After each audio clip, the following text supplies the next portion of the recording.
नमस्कार मित्रांनो, मी राहुल भारती भ्रष्ट व्यवस्थेची ऐसी के तैसी या सदरात पुन्हा एक वार आपले स्वागत करीत आहे।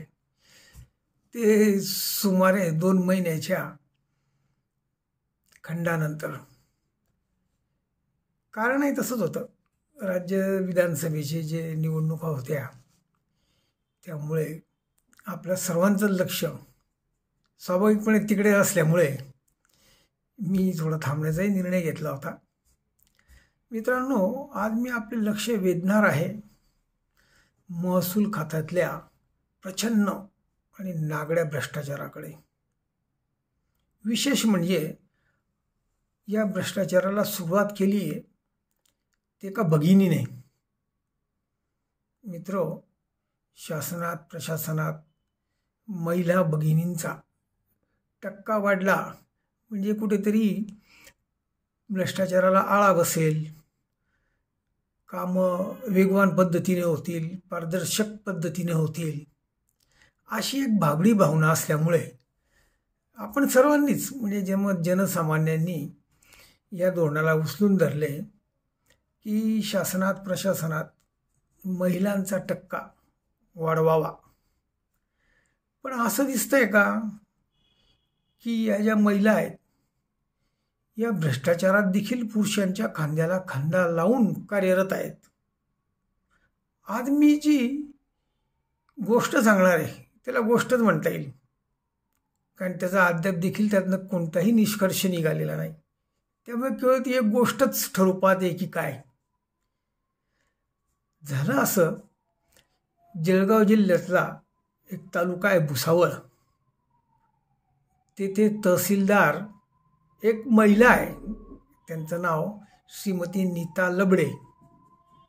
महिला असल्यामुळे त्यांच्याविषयी विशेष आदर ठेवूनच मी ही सगळी गोष्ट सांगणार आहे आपल्याला। झाले असे की एका ठेकेदाराने विना परवाना आणि प्रशासनाची कोणती परवानगी न घेता बेकायदेशीर पद्धतीने वाळूचा साठा केला, असं म्हणत भुसावळच्या तहसीलदार माननीय नीता लबडे यांनी त्या संपूर्ण वाळू साठ्याची त्यांच्या कर्मचाऱ्यांच्या अधिकाऱ्यांच्या माध्यमातून तपासणी केली आणि त्या अशा निष्कर्षापर्यंत पोहोचल्या की हा साठा, याची वाहतूक बेकायदेशीर झाली, याचा साठा बेकायदेशीर झाला, शासनाचे जे काही नियम आहेत त्या सगळ्या नियमांना धाब्यावर बसवून आणि चोरी छुप्या मार्गाने हा साठा इथपर्यंत आणला गेला। म्हणून तहसीलदार भुसावळ महोदया यांनी संपूर्ण वस्तुस्थिती दर्शक असा अभ्यास करून त्या ठेकेदाराला 9,40,00,000 म्हणजे सुमारे 10 कोटी रुपयाचा दंड ठोठावला। ही गोष्ट 2023च्या ऑक्टोबरची। बरं, त्या ठेकेदाराला दंडाची नोटीस दिली। त्या नोटिशीत असे म्हटले होते की 15 दिवसात तुम्ही हा दंड भरा, अन्यथा तुमच्यावर योग्य ती कायदेशीर कारवाई केली जाईल। आता गंमत अशी आहे की आता आपण 2024च्या डिसेंबरमध्ये पोचू पाहतोय उद्याच। अद्यापही तो जो तथाकथित दंड होता तो वसूल झालेला नाही, ही वस्तुस्थिती आहे। आणि माहिती अधिकारातून प्राप्त झालेल्या माहितीतून हे स्पष्ट झालंय की तो दंड अद्याप वसूल झालेला नाही। त्याचे कारण काय हे तुम्ही आपण समजू शकतो। तरी देखील मी असा प्रयत्न केला की प्रशासनाची बाजू समजली पाहिजे, म्हणून मी माहिती अधिकारात या प्रकरणाविषयीची माहिती घेऊन सत्यता जाणून घ्यायचा प्रयत्न केला। मित्रांनो, तुम्हाला आश्चर्य वाटेल, या गंभीर स्वरूपाच्या गुन्ह्याची तक्रार मी स्वतः तहसीलदार महोदयांकडे केली। त्यांनी नेहमीप्रमाणेच ठेंगा दाखवला, म्हणून त्यांचे जे वरिष्ठ आहेत प्रांत महोदय त्यांच्याकडे देखील मी हे प्रकरण ठेवलं। प्रांतांनी देखील कानावरच हात ठेवले. म्हणून मी गेलो जिल्हाधिकारी महोदय जळगाव यांच्याकडे. ते तर या सगळ्यांचे महाशिरोमणी निघाले आणि खोटानाटा पत्रव्यवहार सतत केला. ताकास चूर न लागू देण्याचा हा प्रकार ध्यानात आल्यावर मी नाशिक विभागाचे जे आयुक्त आहेत माननीय प्रवीण गेडाम साहेब यांची प्रतिमा अत्यंत स्वच्छ, अभ्यासू आणि शिस्तप्रिय अशी आहे. अर्थात ही वस्तुस्थिती आहे. मी त्यांना अनेक वर्षापासून ओळखतो. मी स्वतः या संबंधाने गेडाम साहेबांना भेटलो. त्यांनी तात्काळ त्यांच्या कनिष्ठ अधिकाऱ्यांना आदेश देऊन या प्रकरणात सगळी माहिती घेऊन सगळा वस्तुस्थिती दर्शक अहवाल मागवा असे आदेश दिले. आता विभागीय आयुक्त नाशिक महोदयांच्या कार्यालयाने पत्रव्यवहार सुरू केला. त्यालाही किमान 6 ते 8 महिने झाले. त्या पत्रव्यवहाराला देखील वाटाण्याच्या अक्षता लावण्याचं काम जळगाव जिल्हा महसूल खातं करतंय. हा किती निर्लज्जपणा असावा. अहो, याच्यात एक गंभीर प्रकार असा आहे की त्या तहसीलदार महोदयांनी दंड लावल्याच्या नंतर 6-8 महिन्याने पुन्हा त्या कंत्राटदाराला नोटीस पाठवली. हा जास्त मोठा गंभीर विषय आहे.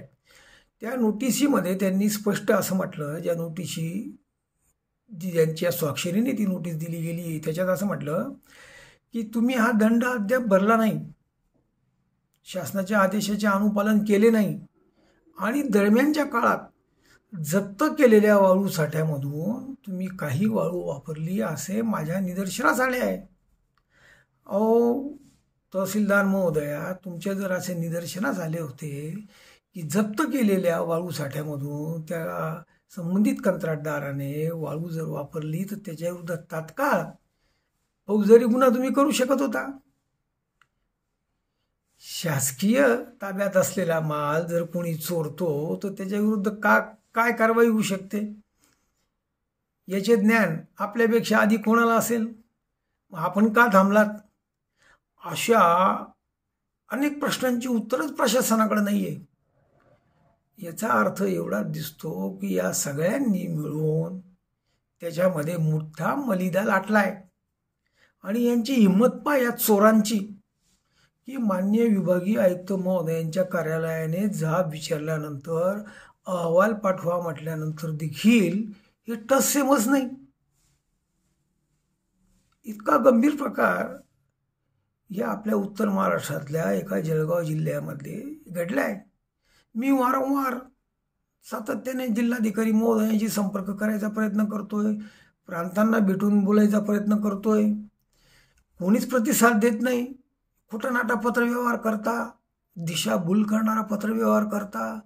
तो पत्रव्यवहार पाहून हसावे की रडावे, म्हणजे हा प्रकार काय? या संबंधानं मी तिथले जे स्थानिक पालकमंत्री होते गुलाबराव पाटील साहेब त्यांच्या कार्यालयाला देखील मी कळवलं. त्यांचे कोणी तथाकथित जे PA वगैरे आहेत त्यांच्या देखील निदर्शनास ही मी गोष्ट आणून दिली. कोणत्याही स्तरावरून याची दखल घेतली जाते असं काही दिसत नाही. म्हणजे 10 कोटीचा भ्रष्टाचार इतक्या सोप्या पद्धतीने हे लोक करता. कसं होईल या देशाचं? देशाचे पंतप्रधान, लोकप्रिय पंतप्रधान माननीय नरेंद्रभाई मोदी हे भ्रष्टाचाराला आळा घालण्यासाठी जीवापाड प्रयत्न करीत असताना हे खालच्या स्तरावरील नालायक आणि बदमाश अधिकारी त्यांच्या प्रयत्नांना छेद देत आहेत हेच या ठिकाणी दिसतं. मित्रांनो, मला जे दिसलं, मला जे अनुभवाला आलं ते मी आपल्यासमोर मांडलंय.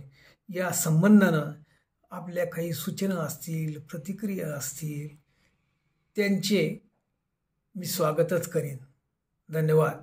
जय हिंद, जय महाराष्ट्र.